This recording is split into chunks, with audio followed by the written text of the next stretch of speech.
Welcome back to the Self-Esteem and Confidence Mindset podcast with me, Johnny Pardo.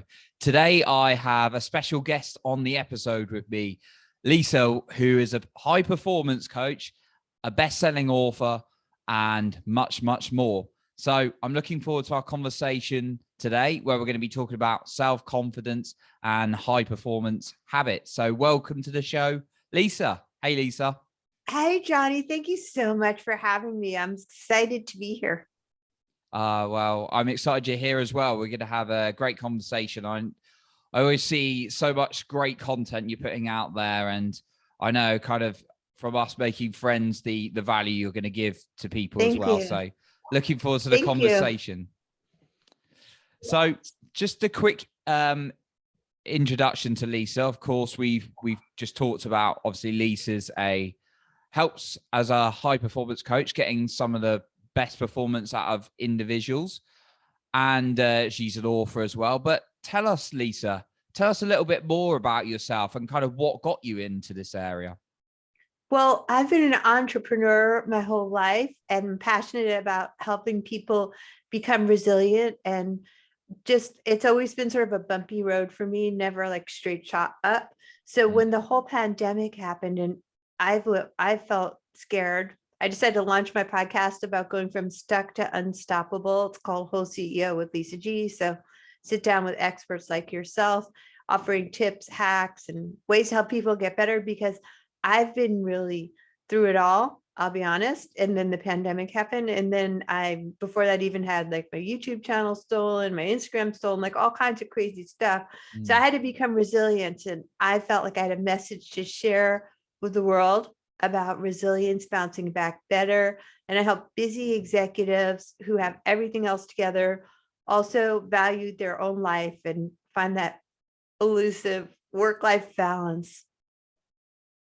That's awesome. Yeah, just the work-life balance is always a interesting thing to look at with people, especially.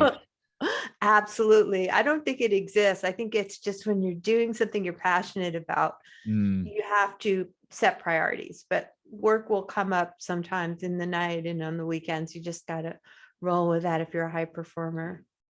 Yeah, absolutely. Yeah. And I certainly resonate with that one. And I know that's quite a entrepreneurial thing as well. When you really love your work, you work weekends and stuff. And but obviously you want to be careful about we want to be careful, and I've been there close to kind of burnout when you get close. So when perhaps people you're working with get to close to that stage, what kind of guidance do you tend to give them when they're perhaps approaching that burnout, or perhaps they've hit it?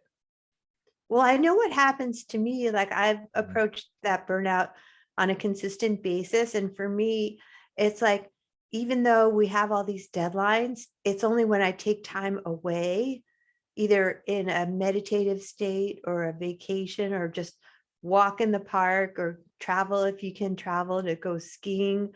That's when I get my best ideas. So it's just really in the downtime that you can become a visionary in your own life, because you're not in it. You're sort of like, if I'm on a plane, I'm above it looking down, and that gives you a better vantage point. Yeah, just reflecting on it, getting into that quiet space. No, I love that. Getting away, going for the walk, and certainly something for me as well, when you're just going for a walk sometimes, especially in nature, where it can really kind of calm you down a little bit as well. So Lisa, my kind of next question is, what are some hacks on peak performance and resilience, and also some mistakes that high performers make? Oh, I love that question. Thank you for that question. I mean, for me, what I start with people on is having a vision. If you're a visionary leader, you want to have a 4-word vision mission statement for yourself that's future focused. So I have my clients really work on it. 4 words, because it has to be something you can focus on first thing in the morning, once throughout the day, and then in the evening when your mind is most easily influenced, like first thing in the morning and last thing at night. And then if at any time you're getting stressed throughout the day, just something small that you can put on your cell phone or just a little post-it, like I am a future focused visionary leader, like maybe 3 adjectives and a noun. And so I think not having something that drives you, like a vision board, a vision statement, is one of the mistakes I see high performers make. Just getting caught in that wheel of endless, well, we're always on activity, but just keeps going round and round and not necessarily looking for that kind of that result and keeping that kind of inspiration in mind. Is that what we're saying? Yeah, vision is the art of seeing what is invisible to others. So it becomes a manifestation hack. So if you have a future vision and it's not big enough to freaking scare you, it is not big enough. And that's why another mistake that I see people make is not getting support. You know, if you're not dreaming big enough and you don't have people that are honest with you and open with you around you as a leader, because maybe they're afraid to say something, not getting someone who is not afraid to tell you the truth and hold you accountable is another mistake that I see high performers make too. Yeah. Okay. Yeah.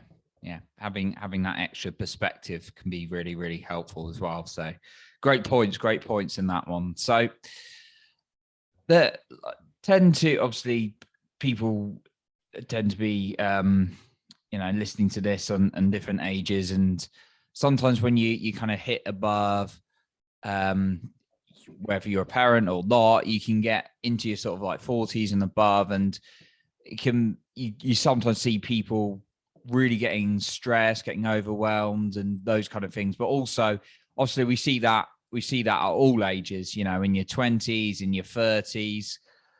So what kind of advice or guidance would you look at for someone who's perhaps getting stressed or a bit overwhelmed? Well, I can speak to that on a personal basis. Like I have anxiety and I tend to wake up stressed. And it was really what turned me around was a very strict commitment to my morning routine. And I learned a lot of stuff from Dr. Joe Dispenza. At first was one of the meditations that I'd listened to. And it's sort of like the art of putting the past in the past and the future in the future and just staying present in the present moment.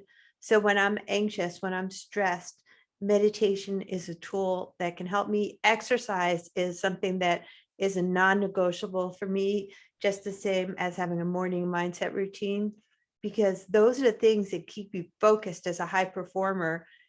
You are a visionary, you get stuff done, and you need to pay attention to relationships and really empower and inspire the other people that are looking to you to lead during these disruptive times.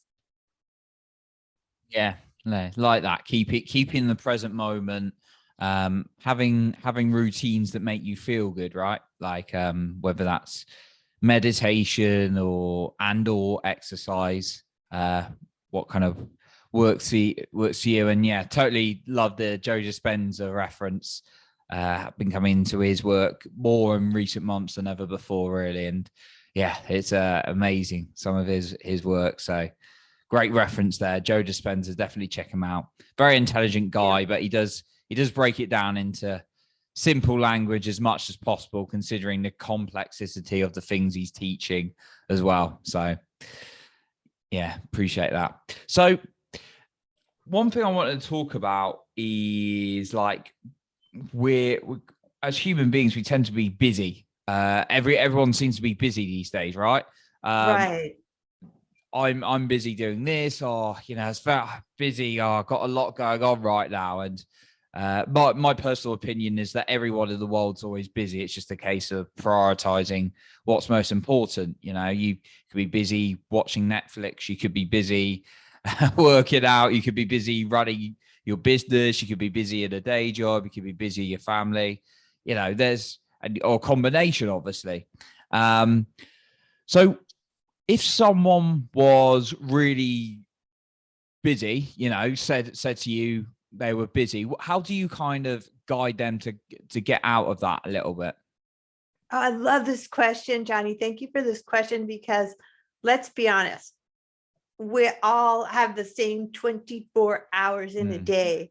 If Twitter CEO runs a massive company, 24/7 company, finds time, that's Jack Dorsey, to exercise, or Apple CEO Tim Cook running Apple, or Obama when he was president, they all find time for their balance in their life, which we all agree doesn't exist, but at least to exercise, at least have a morning mindset routine, at least have a meditation practice, the things that you need in these disruptive times that are going to take you to places we've never been before. And there's a real silver lining in all disruptions if you can stay focused with your mindset work and your exercise. And then, of course, we also have to talk about nutrition at some point. Yeah, of course. Yeah. So let's go on to the nutrition now, since we've kind of connected, because I've seen it personally impacts my. Now I'm going to say I'm not always an angel necessarily, but I'm pretty, but pretty good. I do notice how like my men, not just physically, like my feeling sluggish or whatever, or a bit tired, but like mentally, my ability to think when I've eaten something not so good, or maybe I'm getting a bit anxious from having too much sugar, when I really treat myself and maybe go a bit crazy on it. But when I'm fasting, perhaps I'm feeling a lot more alert. I'm just drinking my juices this morning, or having my celery juice and my lemon water. There's a massive difference. Absolutely. Yeah. So for you, how important, tell us a little bit about the importance of nutrition on high performance. Oh, I'll be honest with you, it's everything. I mean, for me, when I was younger, I used to think, oh, I exercise all the time, I can eat whatever I want. That was never true. Then I discovered that gluten is bad for everyone. And then I discovered intermittent nutritional fasting and intermittent fasting, two things that I have gotten amazing results with my clients with, whether it's weight loss or just getting through these really difficult times. For me, it's really what you eat is everything. When you eat is everything. Proper hydration is everything. So I line up my proper waters with lemon in the morning, so I make sure that I'm drinking half of my body weight in ounces of water. I'm gluten-free. I'm intermittent fasting. Intermittent nutritional fasting is something I do with some products that I love. And cleansing is really important because there's so many toxins in our food that we really like. Brain fog is a thing. I've been there, and it's amazing how much more clear you feel if you're detoxing, you're eating properly, you're hydrating properly. It's a feeling of self-confidence that I know I give people, because when you have that self-belief that you made a goal and you stuck to it and you did the hard things, it's really important to do the hard things. And I'll be honest, fasting isn't easy for me, but I do it. It gives you that level of confidence because you set a goal and you did it. Yeah, I love that. And it's kind of like you've achieved the fasting, but there's also, and it's all linked, and this is why high performance, attention, and nutrition, that they all kind of leap back to our confidence, because the more we're going to be able to concentrate and focus, and none of us are machines, right? None of us can be like that 24/7, although you'd think sometimes there's a couple of multi-billionaires, like maybe like Elon Musk, you think maybe he's close, but maybe he's close to it. But but actually, to be productive majority of the time and set out to achieve what we want, food plays a huge impact on it. So if I'm consuming like all this sugar, just cheap stuff I can eat, and I'm like, right, I'm going to achieve this, and this, and then I'm just suddenly, oh, I'm tired, and then I'm like losing concentration, and then I'm needing a nap. That's going to have a big impact. And it's not saying we need to work all the time, because we need that little bit of balance. But yeah, certainly, if you can't keep up good performance, and therefore get more results and make more momentum and progress if you've not got good nutrition in. So I love some of the things you're referencing, and I'm always keen to learn from you. So Oh, thank you. Yeah, That's just you awesome. are what you eat. You don't want to be fast, easy, and cheap.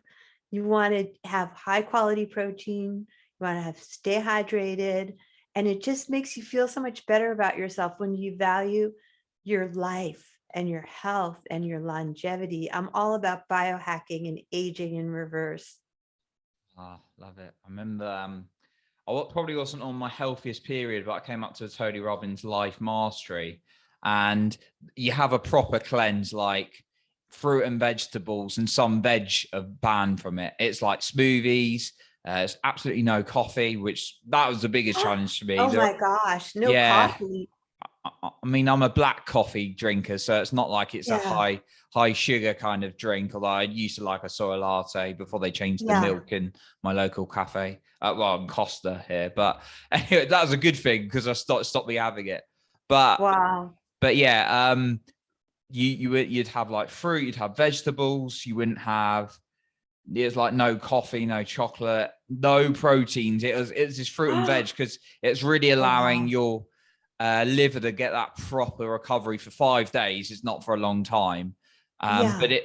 it felt like forever, and it just you could feel the toxins come out of the body. Now I wasn't probably as bad as some people were because I didn't have as many toxins, but you could certainly feel, yeah, from kind of sometimes when we cleanse and yeah, Yeah. so. You feel more clear-headed. It's amazing. Like it's a struggle and you have to do the hard things to survive in these times. So you get more confidence knowing that you did the hard things. And all of a sudden from brain fog comes clarity with a cleanse. Absolutely. And yeah, having more high water foods like celery and apples and things like that we're allowed to have. So yeah, Yeah. definitely. No, I'm glad you brought up nutrition in that side of things. One thing that I tend to ask people is kind of the role of their community in all sort of like different areas. Now, how much of an impact does your community have on your performance levels? Oh my gosh, it's everything. I think you have to treat people in life the way you want to be treated and have people in life that support you because we all need support. We all need someone to hold you accountable to hit things Mm, that you said matter for the reasons that you said mattered. You have to know your what you want and why you want it. And then you have to find somebody that you trust that's going to hold your feet to the fire, keep you accountable. And I know you and I wouldn't have met. You're in the UK, I'm in California, if it weren't for a LinkedIn community that we're a part of. So to me, as an entrepreneur, having been locked up here during the pandemic, having community means everything. yeah, yeah, absolutely. And in this day and age, like you said, and linked like our LinkedIn community, but there's lots of different communities you can be part of. Obviously, I like the in-person connection with people. That's Yeah, really important. But you can meet a lot of similar-minded people and have that community with you as well. So I'll be in it's the important. same time zone as you in 3 weeks as well. So that'll be good. Oh, that's Um, so important. yeah, I'll be in yeah, Las Vegas, the same time zone as you, so that'll be exciting. Um, so Lisa, just a couple of kind of like questions, really, but what would you say about the value of investing in your own health? Oh my gosh. It's like we're in year 3 right now. And there's been this crazy lockdown pandemic. And Mm, if you want to be unbreakable, unshakable, uninterruptible, and unstoppable like a freight train, you have to do all of the things that are hard to become resilient. So I believe that it's all about just having a routine, having a mindset, having a community, having proper support, and not thinking that you can do it all by yourself. Like I couldn't do it all by myself. Could you, Johnny? no, definitely not. It can be quite a lonely world when you're in the entrepreneurial space. So it's great to connect with the right people. Yeah, and that'll help you become gritty because as far as doing the hard things, if they can do it, you can do it. So if somebody else lost 50 pounds and is 10 times more successful at work and they're going to live 15 years longer, it's always good to know that there's leaders out there that you can follow and that you can get the right support. If I hadn't invested in myself 6 years ago, I was really scared. I was shaking like a little chihuahua with my anxiety when I took my first online business class. I wouldn't be where I am today with a podcast, speaking to you on a podcast, because I had to push through really, really hard my fear of public speaking. I had to do all these interviews and I wasn't good. You're never good until you put in your 10,000 hours, but because I invested in myself, I had to do it, because when you pay for something, you pay attention. So if it's not really a big investment, you're not going to take it seriously. Yeah. When you pay attention. Yeah. Love that phrase. And yeah, we often think about the short term kind of, avoid that cost or whatever, but long term, what's going to cost you? What's going to cost you in your health? What's it going to, and your performance and what you want to do? Ultimately, if you're like, oh no, I'll just keep buying these cheap things or these free things, and then it's not really making a change, rather than making that little bit of discomfort in the moment to potentially lead to, or very likely lead to, those great outcomes that you want going forward. So yeah, certainly. And it is scary. Like, I'm going to be the same as you. And I always want to be open about these things, because sometimes people think, oh, these confident people are doing well, have like no fears, or they've not had the challenges in finances or these big decisions to make. It's like, I absolutely have. I've been terrified to say my name in a meeting, terrified of the first Toastmasters I went to. This is just hours and hours and hours and hours and hours and days and every single day of work as a result, that I get to interview people like yourself and many, many others and speak. And it's also a case of, like, when I've got an investment, it's like, if something's big, it comes up, it's going to be scary, but I know the message I'm sending myself is I'm worth it. And this is to commit myself to something in the future, rather than this short term, oh, I'm just trying to get away from this little bit of pain and that voice in my head, which we should never give into if something feels right. So I'm glad you shared there as well, Lisa. Oh, thank you. It's like, it's abundance versus scarcity. If you have a scarcity mindset and you're afraid to invest in yourself, you can't quantum leap the way you can if you feel the fear and do it anyhow. Then you can 10x your life. Quantum leap, love it. It's another Joe Dispenza one. Yeah, make that shortcut. You can't get, that's a good one. Like you were saying, yeah, thanks for reminding me of these points. That you can't get back the time, right? You can't get back the time. You can no, it's a diminishing asset. We only have so much time, and after the last couple of years, if that's taught us anything, it's like, nothing's guaranteed. We just got to look for those silver linings, feel the fear, do the hard things, and stack one small hard thing on top of each other. You don't want to wake up one day and be like, I'm going to change my life. I'm going to exercise. I'm going to eat right. I'm never going to have any alcohol. And then you burn out. So what's one habit you can start and then feel some sense of accomplishment and confidence with doing that for a week? And then you can add another tiny habit, and that's called habit stacking. Oh yeah. Good old habit stacking. We were talking on a recent episode on that as well. Yeah, not trying to do too much too soon. It's great. Great point to raise, because lots of us get ambitious. But for example, the classic New Year resolution thing of, let's go for 2 hours a day in the gym, when I haven't been to the gym for 3 months. That kind of attitude, and then you just burn out and go after a week, 2 if you're lucky, and you're like, nah, this isn't for me anymore. Rather than just 3 or 4 times a week for 20 30 minutes or whatever, instead of that like 2 hours every day kind of motto. So little bit of habit stacking. Yeah, the road to hell is paved with good intentions, and that's how fitness businesses make their money. And I've been in that industry, and I understand it. All the people come in used to work in a health club in New York back in the day. People would come in with their credit card stapled to their forehead and join in January. Then by the middle of March, they're gone. So if you start out with too much, it's not sustainable. It's better, like you said, 3 times a week, 20 minutes, build from there. That's good in fitness or whatever. So that's great advice. So Lisa, really enjoyed talking to you today. As always, of course. Are there any kind of final points you wanted to touch on that perhaps I haven't covered or we haven't covered?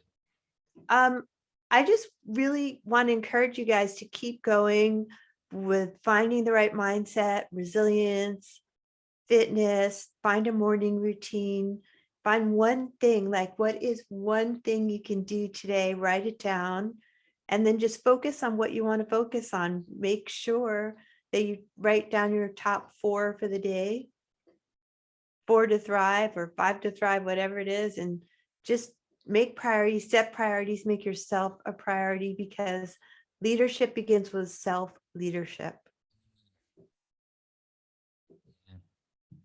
Yeah, can't lead others if you can't lead yourself. So yeah, some great final tips there, and just picking something to stick to, which you've said as well. So build that good relationship with yourself and that confidence by following through on little acts rather than too much too soon. So once again, a massive thank you, Lisa. Where can people find you if they want to find out more about your work? Oh, thank you for asking. I love LinkedIn. We actually met through LinkedIn, and just Lisa Goldenthall on LinkedIn. My website is Lisa G Fitness, and I think you can just find me on LinkedIn if you're interested. I'm going to be doing some fun new programs all about dominating high performance. Brilliant. And you said there's something coming out as well, potentially. Yeah, I'm coming out with a new free gift. It's going to be how to dominate high performance. I'm giving away some of my best secrets, holding nothing back, and we're going to be launching a program. So this is all happening now, and the best way to find me is on LinkedIn. Brilliant. Awesome. We'll be sure to share your links in the description of the episode so people can find the amazing value you're offering. So Lisa, a big thank you once again for coming on the show today. Thanks for having me, Johnny from UK. Thank you, Lisa from the USA. So that concludes our episode for today. But remember, work on your self-confidence every single day.